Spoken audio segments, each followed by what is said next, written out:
Hey everybody, it's Joe here from Style by Joe. It is one of my favorite days, Thursday, which is my day off, which means it's the day that I get to play around in the kitchen. So today I am actually going to be making something that blew my mind when I saw it.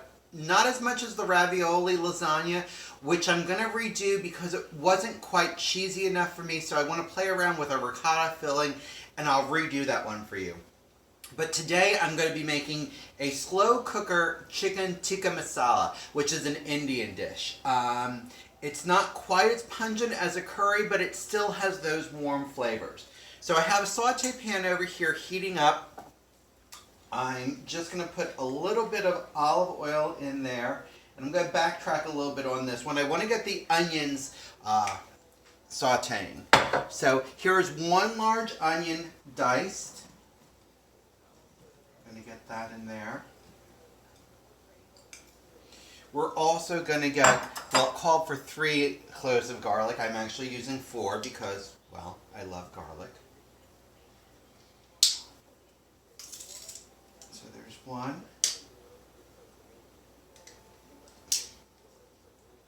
There's 2.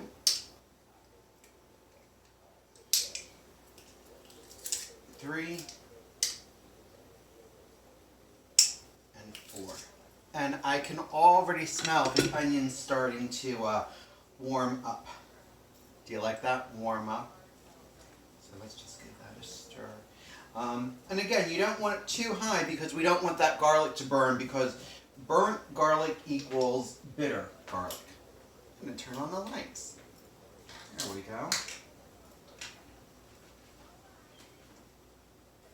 Alright, so I turned on the light so you guys can see me now, and this is already starting to sizzle. So, the rest of the ingredients. We're using a 1.5 pounds of chicken thighs. I've diced them. I've already used a treatment on that, which I will explain later. We're going to use about 1 inch of garlic grated, 2 tablespoons of tomato paste, 2 tablespoons of paprika, 2 tablespoons of kosher salt, 1 28-ounce can of diced tomatoes, and we're using a can of coconut milk. Let me give this just another stir. And I just want these to get a little soft before I start adding to that. So, I had time to put the chicken thighs in yogurt last night, overnight. What that does for it is it really breaks down some of that protein, some of the muscle tissue in the chicken thigh, which is a more muscular part, and it really gives it a little bit of softness to it. So, I'm going to add about 2 tablespoons of ground. I'm using pink Himalayan salt. They call for kosher salt. I don't think the salt police are going to come to my house. If they do, oh well, it's what I happen to like. We are going to use a tablespoon of paprika. I'm sorry, 2 teaspoons of paprika. Would be great if I could read, wouldn't it? Now, if you happen to have smoked paprika, I would give that a try in this recipe. I thought I had it, I didn't. But a lot of Indian food, if you go to a restaurant or somebody who's doing a real Indian food, will be cooked over a fire. So, yeah.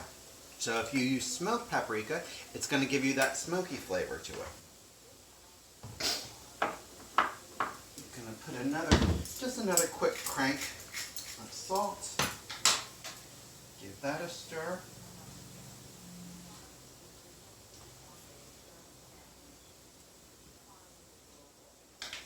We're now going to use 2 teaspoons of garam masala. Now, garam masala is a type of curry, and it's flavorful. You can smell the curry, you can smell coriander in it. It's just got a warm, hearty smell to it, which I love. Again, it's not as hearty as a red curry, but it still has a little bit of pungence to it. But this would be a good dish to use if you've never had curry or you think you don't like curry. because it's not as overwhelmingly pungent. We're now going to add 2 tablespoons of tomato paste. I love a tomato paste that I can keep in the refrigerator. I find that I waste less and use it all up. So there's 1. There's 2. Again, if you watched me before, my measurements aren't the best in the world, and I don't think anybody's going to come to get me on that.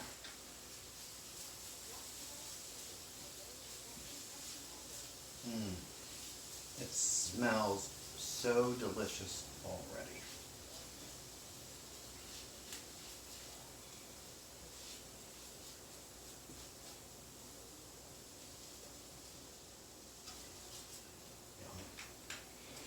We're now going to add our grated ginger to it.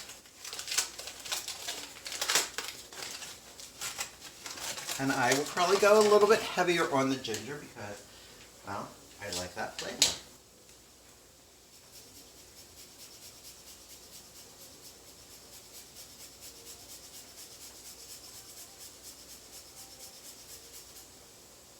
Always remember to clean off the back of your zester or your microflame, because that's where a lot of the ginger will collect. And like I've always said, I buy a root of it, wrap it in aluminum foil, seal it in a freezer bag,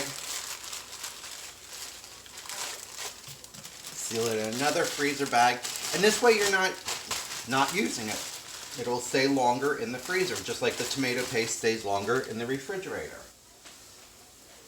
I wish you could smell this. It smells amazing. Now, you could have added this all to the crock pot at once, but I'm doing this just to give it a little bit more depth of flavor. Just like I also happen to buy fire roasted tomatoes, again, to give it that smoky quality.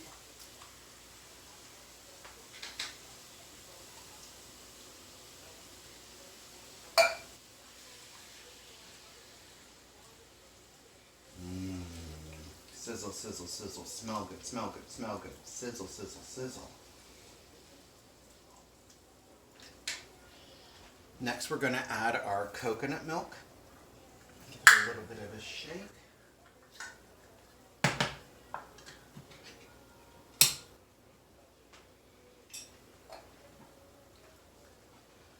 This is what you want to see.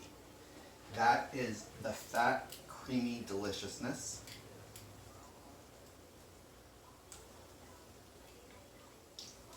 There we go.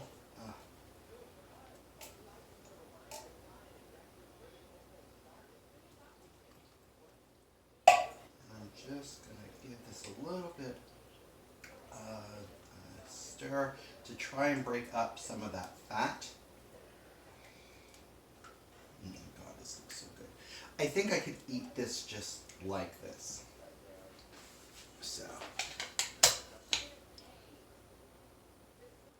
So I've cleaned up a little bit. I have my slow cooker plugged in. I'm going to set it on low.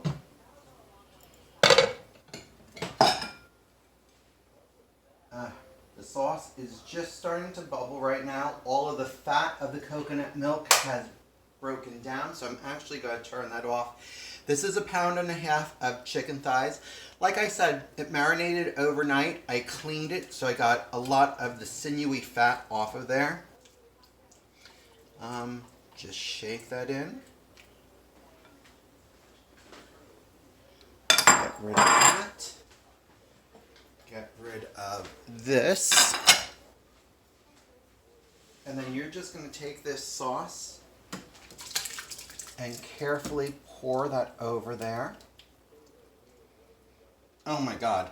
I just got a whiff of the coconut and the curry or the garam masala and the onions. And yeah, my mouth is completely watering.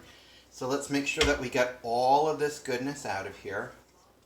Again, if you didn't have the time to do these extra steps, no worries. You could just completely throw it together.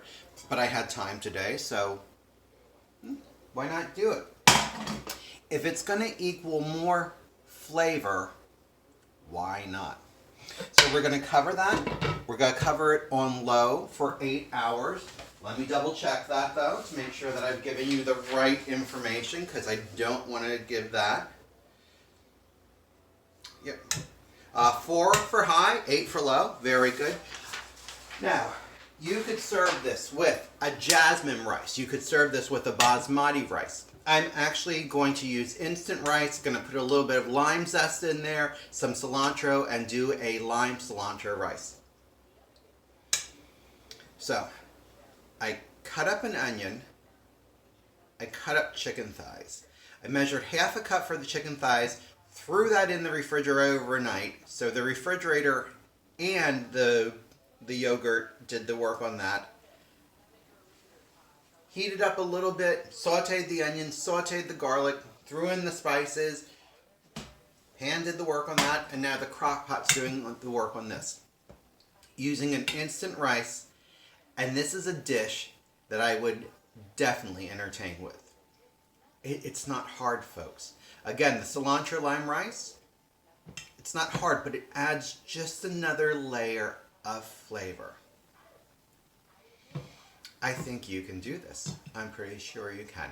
Folks, if this is your first time watching one of my videos and you enjoy it, please go to my YouTube channel, Style by Joe. Hit subscribe. It's going to cost you nothing, but it's going to open up a whole world to you. I also like to watch my numbers go up. And share these videos with your friends. They deserve to be just as stylish and just as knowledgeable as you are. Have a stylish day. Try something new. I'll talk to you soon.